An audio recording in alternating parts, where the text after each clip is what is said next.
যদি আমরা 300 পিস পাই, তারপরেও দেখা যাচ্ছে আপনার প্রতি জায়গায় 300 প্রতি ধরেন আপনার 1.5 টন পোনা আমরা পাইতেছি। 1.5 টন পোনার মধ্যে যদি আমরা গড়ে 500 ধরেন এক একটা মাছের ওজন যদি হাফ কেজি পরিমাণ হয়, তারপরে আপনার মাছের দেখেন আমরা 500 করে যদি পাই, 1.5 টনে হিসেবে 75,000 টাকা। 75-তে 15,000 টাকা বাদ দিলে 100% 60,000 টাকা পাওয়া সম্ভব খুব সহজেই, যারা চাষ করতে চাচ্ছেন একটু কোনো টেকনিক খাটায়, যারা ভালো বুঝে। আমরা আমাদের এখান থেকে একদম গ্যারান্টি সহকারে পোনা দিয়ে থাকি। আপনার পুকুরে পোনা পৌঁছানো পর্যন্ত যে ধরনের সমস্যা মোকাবেলা করতে হবে ওইটা আমরা করবো, আপনার করতে হবে না। আর আপনি যদি আয়সা দেখে পোনা নেন তো আলহামদুলিল্লাহ আরও বেশি ভালো হইলো।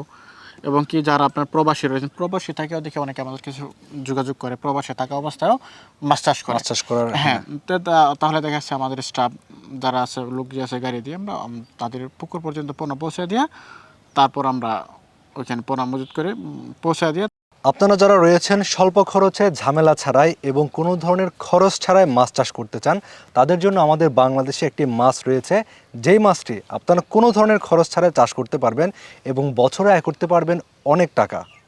এই মাছটি চাষ করার ক্ষেত্রে কিন্তু আপনার বড় কোনো ধরনের পুকুরের প্রয়োজন নেই এবং কোনো ধরনের ঝামেলাও পোহাতে হবে না। তো আজকের পর্বে সেরকমই একটি মাছ চাষ নিয়ে কথা বলার জন্য আমরা চলে এসেছি মাছ চাষের জন্য বিখ্যাত একটি জেলা ময়মনসিংহ জেলায়। এবং আজকের পর্বে আমরা সেই মাছ চাষ সম্পর্কে কথা বলবো, জানবো কিভাবে কোন পদ্ধতিতে এই মাছটি আপনারা চাষ করবেন, এই মাছ চাষ করার ক্ষেত্রে আপনারা কী কী ধাপগুলো অনুসরণ করে চাষ করলে আপনি হতে পারবেন একজন সফল উদ্যোক্তা। সে সকল বিষয়গুলো সম্পর্কে জানবো একজন মাছ চাষি এবং হ্যাচারি বা নার্সারির মালিকের সাথে। তো চলুন আমাদের আজকের পর্বটি শুরু করা যাক। আসসালামু আলাইকুম। ওয়ালাইকুম সালাম রাহমাতুল্লাহি ওয়া বারাকাতুহু। কেমন আছেন ভাইয়া? আছি আলহামদুলিল্লাহ, ভালো আছেন? আলহামদুলিল্লাহ, আমিও ভালো আছি ভাই। আসলে আজকে আপনাদের এইখানে এসে আমাদের অনেক বেশি ভালো লাগছে, কেননা চারিপাশেই দেখতে পাচ্ছি মাছ চাষের অনেক অনেক প্রজেক্ট রয়েছে, যেখানে তো মাছের পণ্য উৎপাদন হচ্ছে। জি। আচ্ছা, তো ভাই আমরা মাছ চাষ সম্পর্কে জানবো, তার আগে শুরুতে একটু আপনার পরিচয়টা একটু দিবেন। আমার নাম হচ্ছে মোহাম্মদ আহাদ মিয়া। আমার হ্যাচারির নাম হচ্ছে স্বপ্নজয়ী মৎস্য হ্যাচারি। আমার ঠিকানা হচ্ছে ময়মনসিংহ ৩৯ সাল, এবং আমি পড়াশোনার পাশাপাশি মাছ চাষের সাথে সম্পৃক্ত আছে। আচ্ছা, আপনি তো মানে পেশায় হচ্ছে একজন স্টুডেন্ট বলা যায়, পাশাপাশি মাছ চাষের সাথে সম্পৃক্ত আছেন, অর্থাৎ একজন তরুণ উদ্যোক্তা বলা যায়। তো এখানে তো দেখতে পাচ্ছি আপনারা নানা ধরনের মাছের পোনা উৎপাদন করে থাকেন। তো আপনাদের প্রতিষ্ঠান থেকে কি কি মাছের পোনা উৎপাদন করেন? আমাদের এখানে তো বিভিন্ন ধরনের পোনা উৎপাদন করা হয়, যেহেতু একটা হ্যাচারির মধ্যে বিভিন্ন ধরনের পোনা থাকে। আজকে আমরা যে বিষয় নিয়ে কথা বলবো সেটা হচ্ছে যারা বেকারত্ব অবস্থায় রয়েছে এবং কি বেকার অনেকে স্টুডেন্ট অবস্থায় রয়েছে, তাদের জন্য আমি মনে হচ্ছে যে ফ্রিতে কোনো একটা মাছ চাষ করা সম্ভব বলে মনে করি। ওটা হচ্ছে দেশি শোল। এবং আবার কি আপনি যদি ফিটকারি চাষ করেন তাহলে ওটা হচ্ছে ভিয়েতনামি শোল। ওটা যারা মোটামুটি ইনভেস্ট করার মতো সক্ষমতা রয়েছে তারা ভিয়েতনামিটা করতে পারেন। আবার যারা দেশীয়ভাবে মানে যারা বেকারত্ব স্টুডেন্ট অবস্থায় তারা দেশি শোল চাষ করেন। এটা হচ্ছে খরচ ছাড়াই। আচ্ছা আচ্ছা, মানে আপনাদের এখানে দুইটা শোলই আপনারা উৎপাদন করেন, একটা হলো ভিয়েতনামি শোল আর একটা হলো দেশি শোল। আচ্ছা, এখন দেশি শোলটা চাষ বেশি লাভজনক বলে মনে হয় নাকি ভিয়েতনামিটা? আমরা যারা ইনভেস্ট করার সক্ষমতা কম রয়েছে বা ইনভেস্ট করব না, তাদের জন্য দেশি শোলটা আমি মনে করি সবচেয়ে লাভজনক। আচ্ছা, এখন যদি কেউ দেশি শোল চাষ করতে চায়, তাদের জন্য প্রথমেই যে পুকুরটা প্রয়োজন হবে, এটা কেমন সাইজের বা কিরকম আয়তনের প্রয়োজন হতে পারে? আপনারা শোল মাছের জন্য আছে অনেকের পরিত্যক্ত পুকুর থাকে। পরিত্যক্ত পুকুরের মধ্যে আছে অনেকের 10%, 15% হয়ে থাকে, বেশিরভাগ ক্ষেত্রে 10-15%-এর মধ্যে হয়ে থাকে এবং কি পরিত্যক্ত হয়ে থাকে। যেহেতু শোলটা রাক্ষসী মাছ, সেক্ষেত্রে আমি মনে করি পরিত্যক্ত পুকুরের মধ্যে ওর মধ্যে শোলটা চাষ করলে পুকুরের যত ময়লা আবর্জনা রয়েছে এইগুলা শোলে খাওয়ার জন্য উপযোগী। তো এই ক্ষেত্রে হচ্ছে আপনার পুকুরটা হতে হবে 10-15% এরকম হলেই হচ্ছে, মানে ছোট যে পুকুরগুলো থাকে বাড়ির আশেপাশে পরিত্যক্ত, এরকম পুকুরে চাষ করা যাচ্ছে। তাহলে তো আপনার বাণিজ্যিকভাবে বড় ধরনের পুকুরের প্রয়োজন নাই। এটা একটা প্লাস পয়েন্ট যারা নতুনভাবে শুরু করতে চান। আচ্ছা, এখন যদি কেউ মাছটা মজুত করতে চায়, এটা আসলে কোন সময়ে মজুত করা বা পোনাটা কোন সময় মজুত করলে সবচেয়ে ভালো হয়? এই মাছটা কারণ বর্তমানে আমাদের যে ডিজিটাল যুগের আওতাধীন আমরা রয়েছি, এখন তো মোটামুটি সবসময় মাছের পোনা পাওয়া যায়। আচ্ছা, তো এখন যে কোনো সময় মজুত করা যাচ্ছে এটা। আচ্ছা, এখন যদি মজুত করতে চায় কেউ, পুকুর প্রস্তুতির যদি বিষয়টা একটু সংক্ষিপ্ত করে বলতেন যে পুকুরটা কিভাবে রেডি করতে হবে? পুকুর প্রস্তুতির ক্ষেত্রে এখন যেহেতু শোল মাছের যেহেতু পরিত্যক্ত পুকুরে এখানে একটা প্রশ্ন থেকে যায়, সেক্ষেত্রে আমি মনে করি যে পুকুরের মধ্যে পরিত্যক্ত পুকুর কিন্তু পানিগুলো ইনফেকশন হয়ে থাকে বেশিরভাগ ক্ষেত্রে। ইনফেকশনগুলো দূর করার জন্য শতাংশ প্রতি 1 থেকে 1.5 কেজি হারে চুন প্রয়োগ করা উচিত। চুন প্রয়োগ করার পরে তারপর মনে করেন যে শতাংশ প্রতি 1 কেজির মতো ধরেন সরিষার খোল দিলেন পুকুরে একটা কালার চলে আসার জন্য। বাইরে আর কিছু মেডিসিন আছে, ওইগুলো ব্যবহার করার পরে পুকুরে একটা কালার চলে আসলে কালারের উপর তখন আপনি পোনা মজুত করা সহজেই করা যায়। আচ্ছা আচ্ছা, মানে পুকুরে পোনার কোনো ক্ষতি হবে না আর কি। আচ্ছা, তো এখন এই ক্ষেত্রে যখন কেউ পোনাগুলো মজুত করবে, মজুত করার পরবর্তীতে আপনার কি একই সাথে অন্য কোনো মাছ দিতে পারবে কিনা? শোলের সাথে যদি মিশ্র করা যায় তাহলে শোলটা যদি থাকে ধরেন ওটা 2 থেকে 2.5 ইঞ্চি বা 3 ইঞ্চি বা 5 ইঞ্চি পর্যন্ত, তাহলে আপনি অন্য একটা মাছ যেটা চাষ করবেন ধরেন কার্প জাতীয় মাছ দিলেন, কার্প জাতীয় মাছগুলো অবশ্যই 5-এর প্লাস হতে হবে। আচ্ছা, যখন শোল যেহেতু রাক্ষসী মাছ, ওই বাংলা মাছটা যাতে না খাইতে পারে সেক্ষেত্রে এটা থেকে একটু বড় সাইজেরটা দিতে হবে। জি, এখন যে আপনি শুরুতে যেটা বললেন যে এই মাছটা হচ্ছে, বা আমরা যেটা জানি যে এই মাছটা রাক্ষসী স্বভাবের হয়, কিন্তু এই মাছটাতে কিন্তু খরচ নেই বললেই চলে, যেহেতু আপনি যেটা বলছেন না প্রাকৃতিক খাদ্য খাবে। তো এখন এই মাছের খাবার হিসেবে আমরা খাবারটা কিভাবে দিব, বা এই খাবার হিসেবে আপনার পুকুরে কি ব্যবহার করব? শোল মাছ, আমরা শোল মাছের জন্য একটা প্রশ্ন আসে, তখন আমরা বুঝতে পারি এটা একটা রাক্ষসী মাছ। সেক্ষেত্রে পুকুরে পরিত্যক্ত পুকুর, আমরা একটু আগে যখন প্রশ্ন ছিলেন তখন পরিত্যক্ত পুকুরে একটা প্রশ্ন ছিল, যেখানে পুকুরে ময়লা আবর্জনাকে জীবন ধারণ করে থাকে। আবার কিছু কিছু ক্ষেত্রে দেখা গেছে পুকুরটা ফ্রেশ, খুবই ভালো সুন্দর, ওই পুকুরের জন্য আপনারা শোলের পাশাপাশি এমন একটা পোনা মজুত করতে হবে যেই পোনাগুলো পুকুরে ন্যাচারালি ডিম দিয়ে থাকে। আচ্ছা, মানে যে সকল মাছগুলো পুকুরে কৃত্রিমভাবে বা প্রাকৃতিকভাবে বাচ্চা উৎপাদন করে, উৎপাদন করে, তার মধ্যে রয়েছে সাধারণ দেশীয় তেলাপিয়া, এটা হচ্ছে অন্যতম। এই তেলাপিয়াটার সাথে পাশাপাশি যে শোল দেওয়া যায় তাহলে ঠিক আছে, তেলাপিয়াটা এখান দিয়ে ন্যাচারালি প্রাকৃতিকভাবে ডিম দিতেছে। তেলাপিয়া মাছ তো আমাদের যে দেশি তেলাপিয়া প্রচুর পরিমাণে বাচ্চা দেয়। হ্যাঁ, বাচ্চা দেয়। আচ্ছা, তাহলে কিন্তু ওই শোল মাছের খাবারের যে ঘাটতি বা চাহিদা এখান থেকে পূরণ হবে। এছাড়া কার্প জাতীয় মাছের কোনো মাছের ব্রুড বা কোনো কার্প জাতীয় মাছ দেওয়া যাবে কিনা? কার্প জাতীয় মাছ আমার দেখা মতো তেমন একটা ন্যাচারালি পুকুরের মধ্যে ডিম দেয় না, যে কারণে তেলাপিয়া, এর মধ্যে রয়েছে আবার ওই যে আইর মাছ, আইর ন্যাচারাল ভাবে তো ডিম দিয়ে থাকে। আচ্ছা, তেলাপিয়াটা কিন্তু তেলাপিয়াটাই সবচেয়ে ভালো হয় তেলাপিয়া মাছটা দিলে। এক্ষেত্রে দেখা যায় 1 কেজি শোল মাছ উৎপাদনের ক্ষেত্রে আনুমানিক কতদিন সময় লাগতে পারে? 1 কেজি শোল মাছ যদি ওটা আপনার দেশি শোল মাছ হয়ে থাকে তাহলে আপনার 6 মাস 6.5 মাস সময় লাগে। এক একটা মাছের সাইজ ধরেন 400 থেকে 600 গ্রামের মধ্যে হবে। আচ্ছা আচ্ছা, মানে 6 মাসের মধ্যে 4 থেকে 600 গ্রাম চলে আসে।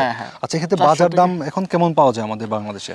এখন তো আপনার 500-র নিচে এগুলো কোনো রেট নাই। আচ্ছা আচ্ছা, 500 প্লাস হয়ে থাকে। তারপরেও যেহেতু আমরা আরো দিয়ে থাকি কালচার ক্ষেত্রে, সেক্ষেত্রে 500 450 ধরা যায়। বাজার কম থাকলে সর্বনিম্ন যেটা এটা 400 থেকে 600 এর ভিতরে হয়ে থাকে। আচ্ছা আচ্ছা, এখন শোল মাছটা যদি কেউ চাষ করতে চায়, পুকুর তো সে প্রস্তুত করলো, মাছের পোনা মজুত করলো, তো এখন আমরা যেটা দেখি বর্ষাকালের সময় কিন্তু মাছ এক পুকুর থেকে অন্য পুকুরে লাফালাফি বা চলে যাওয়ার চেষ্টা করে।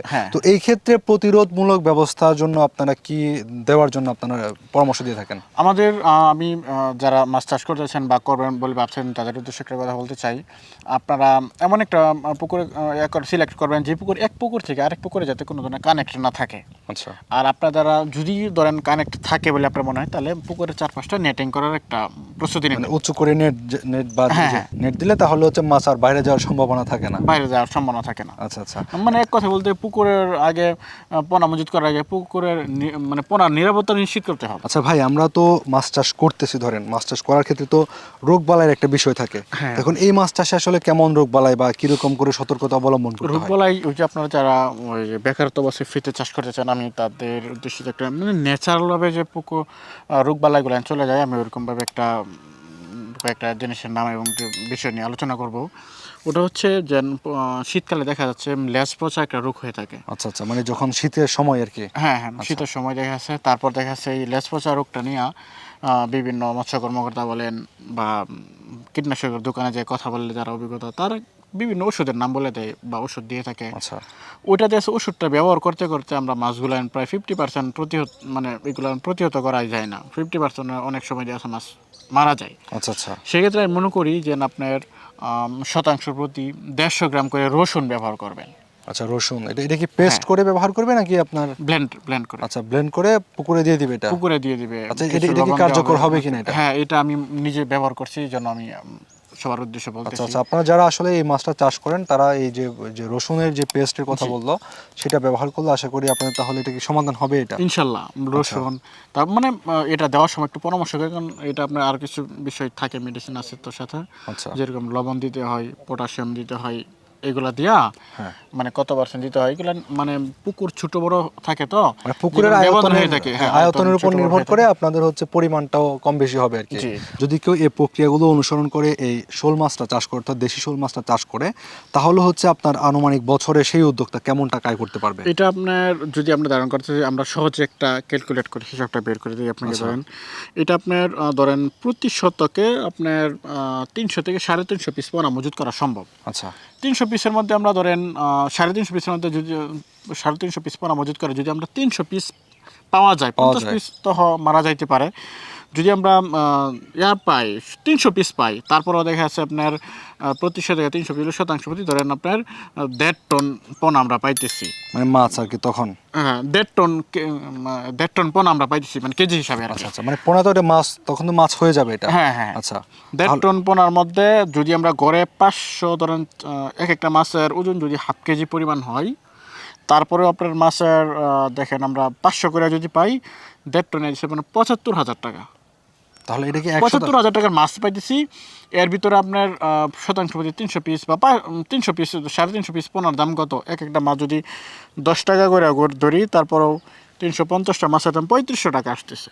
আচ্ছা, আর খাবার খরচ সবকিছু মিলিয়ে হ্যাঁ, 3500 টাকা। এর ভিতরে ধরেন আপনার ওই তেলাপিয়ার পোনা মজুত করলেন বা আগলা আর কিছু রোগবালাই সব কিছু মিলে যদি আমরা এখানে 10,000 টাকা 15,000 টাকা খরচ ধরি, খরচ ধরলে তার 75,000 টাকা 15,000 টাকা 75 থেকে 15,000 টাকা বাদ দিলে আমরা 60,000 টাকার মতো পাইতেছি। আচ্ছা, এটা কি 1% থেকে? 1%তে 60,000 টাকা পাওয়া সম্ভব খুব সহজেই। যারা চাষ করতে চাচ্ছেন একটু কোনো টেকনিক খাটায়, যারা ভালো বুঝে, ভালো একটা অভিজ্ঞতা ব্যক্তির কাছ থেকে আপনার পোনা তো সব জায়গায় হয় না, যেহেতু আমাদের মানুষের মধ্যে পোনাটা হয়ে থাকে বেশিরভাগ ক্ষেত্রে। আপনার ভালো একটা অভিজ্ঞতা ব্যক্তির কাছ থেকে পোনা ক্রয় করুন, বা আপনার পোনা এটা আপনার খুশি মতো ক্রয় করতে পারেন, কিন্তু ভালো একটা অভিজ্ঞতা ব্যক্তির কাছ থেকে পরামর্শ নিয়ে আপনারা মাছ চাষ করেন। এবং কি মাছ চাষ করার আগে আমি সবাইকে একটা কথা বলবো, যে আপনারা শুধু ভিডিওর উপর ভিত্তি করে চাষ না করে আপনারা 2-4টা খামারি 2-4টা প্রজেক্ট ভিজিট করেন, 2-4টা খামারির সাথে আলোচনা করেন, পরামর্শ করেন।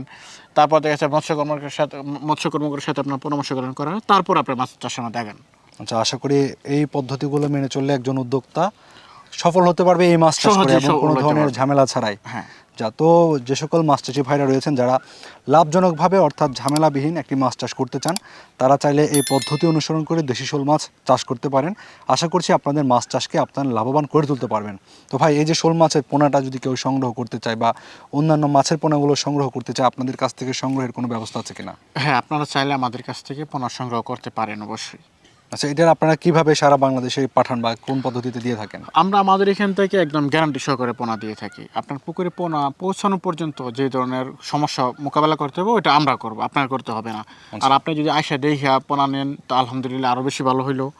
এবং কি যারা আপনার প্রবাসী রয়েছেন, প্রবাসী থাকেও দেখে অনেকে আমাদের কিছু যোগাযোগ করে, প্রবাসে থাকা অবস্থায়ও মাছ চাষ করে। মাছ চাষ করার, হ্যাঁ, তাহলে দেখা যাচ্ছে আমাদের স্টাফ যারা আছে, লোক যে আছে, গাড়ি দিয়ে আমরা তাদের পুকুর পর্যন্ত পোনা পৌঁছে দিয়ে, তারপর আমরা ওইখানে পোনা মজুত করে পৌঁছায় দিয়ে, তারপর তারা আমাদেরকে বিদায় করে সুন্দর করে আলহামদুলিল্লাহ পোনা এখনও যাদেরকে পোনা দিচ্ছি খুব সুন্দর হয়েছে ইনশাল্লাহ। আচ্ছা আচ্ছা, ভাইকে অনেক ধন্যবাদ। খুবই গুরুত্বপূর্ণ আলোচনা করেছেন আমাদের আজকের মাছ চাষি ভাইদের জন্য। তো যে সকল মাছ চাষি ভাই রয়েছেন যারা সহজ পদ্ধতিতে লাভজনক একটি মাছ চাষ করতে চান, আশা করছি আপনাদের মাছ চাষকে আপনারা লাভজনক করে তুলতে পারবেন। তো মাছ চাষি ভাইরা, আপনাদের সঙ্গে দেখা হবে পরবর্তীতে অন্য কোনো প্রতিবেদনে। সে পর্যন্ত সকলে ভালো থাকুন। আল্লাহ হাফেজ।